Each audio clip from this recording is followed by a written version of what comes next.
વડોદરા શહેરમાં દિવસે ને દિવસે ચોરીના બનાવો વધી રહ્યા છે, ત્યારે આજે વધુ એક ચોરીની ઘટના સામે આવી છે, જેમાં કારેલીબાગ વિસ્તારના મુખ્ય માર્ગ પર આવેલી એક જ્વેલરી શોપમાં ચોરી થઈ હોવાનું જાણવા મળી રહ્યું છે।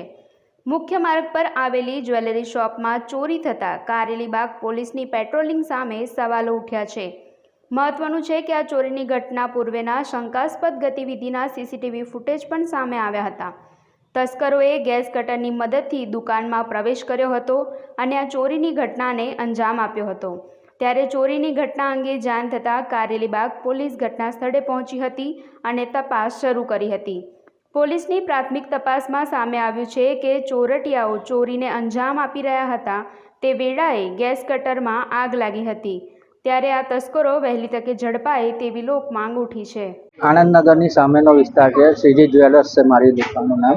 સવારે 6:30 વાગે ભાઈના શાળાએ ફોન કર્યો કે તમારે આ રીતનું શટર અદ્દર થઈ ગયું છે, એટલે અમે ચેક કરવા આવ્યા। એમાં ગેસ કટરથી બધું તાળાને બધું તોડી કાઢ્યા છે। 10 તાળા મારેલા હતા, શટરને બધું તોડી નાખ્યું, અંદરની શેપને બી બધું ગેસ કટરથી કટ કર્યું છે।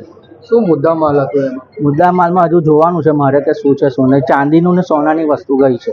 રોકડ કેટલા પૈસા હતા? રોકડ એ બધું જોવાનું છે મારે હજુ।